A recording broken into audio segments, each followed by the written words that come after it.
कर्म फलदाता न्यायाधीश शनिदेव वक्री हो रहे हैं 27 जुलाई को, और 1 से लेकर 5 अगस्त तक महत्वपूर्ण गोचर होंगे। 1 अगस्त को शुक्र अपनी नीच की राशि कन्या राशि में चले जाएंगे, मंगल 2 अगस्त को मिथुन राशि में चले जाएंगे, और बुध का गोचर होगा, बुध 5 अगस्त को कर्क राशि में चले जाएंगे।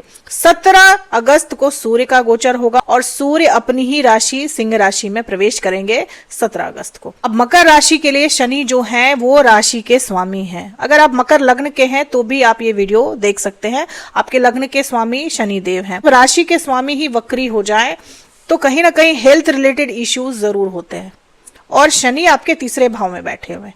तीसरा भाव जो है वो शॉर्ट डिस्टेंस ट्रेवल का है, तो आपको छोटी दूरी की यात्राएं बहुत ज्यादा करनी पड़ सकती हैं, जिस वजह से हेल्थ जो है अफेक्टेड हो सकती है, आपकी हेल्थ रिलेटेड इश्यूज हो सकते हैं, फ्रस्ट्रेटेड रह सकते हैं, आप यात्राओं से फ्रस्ट्रेटेड रह सकते हैं। इसके अलावा क्योंकि पराक्रम भाव में शनि वक्री हो रहे हैं, तो यहां पर शनि तो मजबूत हो जाएंगे, पराक्रम आपका बढ़ जाएगा, लेकिन फ्रस्ट्रेटेड रह सकते हैं आप, लोड रह सकता है, काम काज का बहुत ज्यादा दबाव रह सकता है, बहुत लोड फील करेंगे अपने ऊपर आप काम का, जिस वजह से फ्रस्ट्रेशन आपको रह सकती है।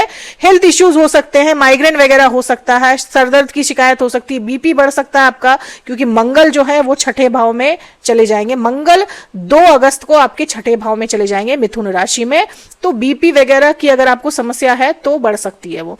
दोस्तों यहां पर शुक्र जो कि आपके लिए एक योग कारक ग्रह है वो भी नीच के हो जा रहे हैं 1 अगस्त को, तो कहीं ना कहीं डिफिकल्टीज थोड़ी सी बढ़ सकती हैं आपके लिए जब तक शुक्र नीच के रहेंगे। शनि वक्री हो रहे हैं तो यहां पर पराक्रम आपका बढ़ेगा, कॉन्फिडेंस बढ़ेगा, क्योंकि शनि का चेष्टा बल बढ़ जाएगा, शनि कहीं ना कहीं कार्मिक हो जाएंगे, तो आपको आपके कर्मों के हिसाब से ही फल देंगे। आप जितनी मेहनत करेंगे आपको परिणाम भी उसी हिसाब से मिलेंगे। लेकिन समस्या शुक्र के नीच के होने से है, क्योंकि शुक्र ऐसे भी 9वें भाव में अच्छे परिणाम नहीं देते और वहां पर वो नीच के हैं, तो जब तक शुक्र नीच के रहेंगे तब तक आपको आपके प्रोफेशन में परेशानियां आ सकती है, जॉब रिलेटेड प्रॉब्लम्स हो सकते हैं, आपके व्यापार में आपको वैसे परिणाम नहीं मिलेंगे जैसे आप उम्मीद करते हैं। तो जब तक शुक्र नीच के हैं तब तक आपको शुक्र का उपाय करना चाहिए। क्या उपाय करना चाहिए वो मैं वीडियो के अंत में बताऊंगी। ये शुक्र आपके रिलेशनशिप में भी प्रॉब्लम खड़ी कर सकते हैं, क्योंकि आपके 5वें भाव के स्वामी हैं और 9वें भाव में नीच के हो जाएंगे।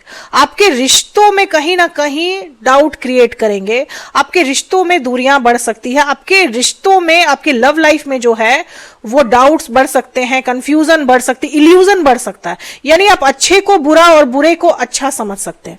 ये शुक्र इल्यूजन बढ़ा देंगे, ये शुक्र डाउट्स बढ़ा देते हैं। नीच के शुक्र जो है वो आपको शक्की बना देते हैं, या फिर आपके पार्टनर को शक्की बना देते हैं। तो इस तरह की प्रॉब्लम्स आ सकती है आपके रिलेशनशिप में।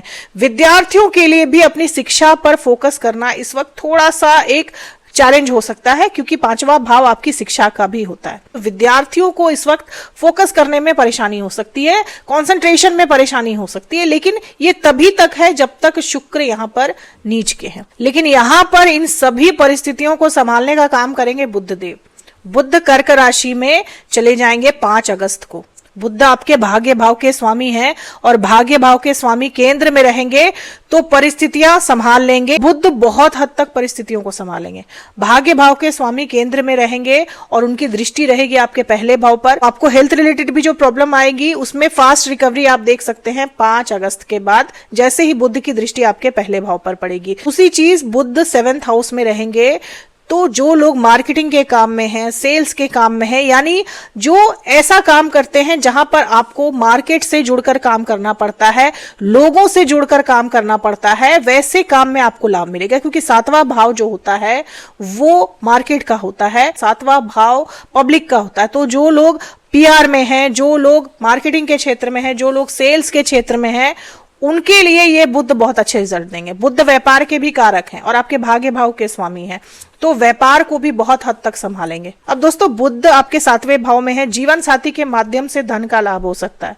जीवन साथी आपके लिए इस वक्त लकी फैक्टर की तरह काम करेगा। जीवन साथी से फाइनेंशियल हेल्प मिल सकती है, जीवन साथी की वजह से आपका नेम फेम बढ़ सकता है, क्योंकि सूर्य जो है वो 7वें भाव में है, लेकिन यहाँ पर ईगो क्लैशेस भी बढ़ सकते हैं। आपके दाम्पत्य जीवन में ईगो क्लैशेस बढ़ सकते हैं, खासकर तब बढ़ जाएंगे जब आप अपने जीवन साथी से कम्युनिकेट नहीं करेंगे, क्योंकि बुध यहाँ पर हैं और बुध चाहते हैं कि आप कम्युनिकेशन बनाए रखें।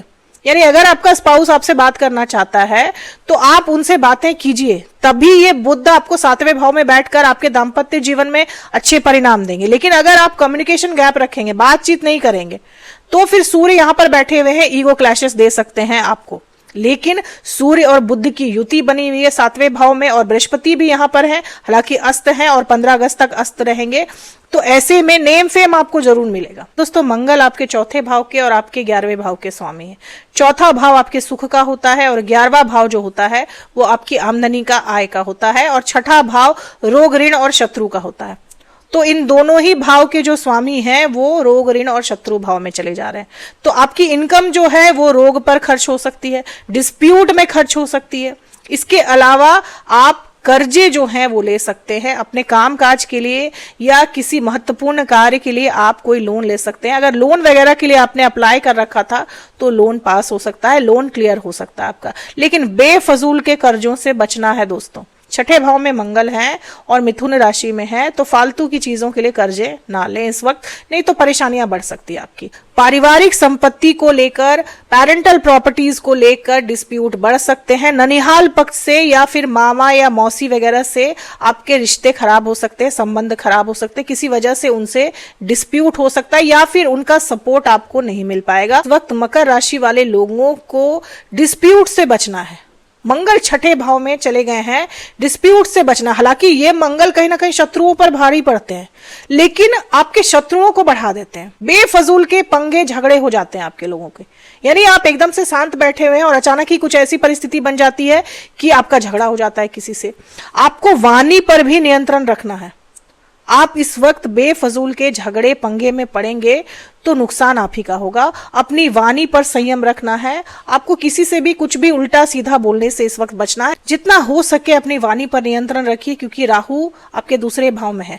वाणी कड़वी हो जाती है और जिस वजह से आपके काम खराब हो जाते हैं, जिस वजह से आपके झगड़े हो जाते हैं, जिस वजह से आपके अपने परिवार वाले लोगों से ही डिस्प्यूट हो जाते हैं। ऐसी परिस्थिति में ऐसा देखा गया दोस्तों कि गलती आपकी नहीं होती, आप बुली भी हो जाते हैं, गुटबाजी का शिकार हो जाते हैं।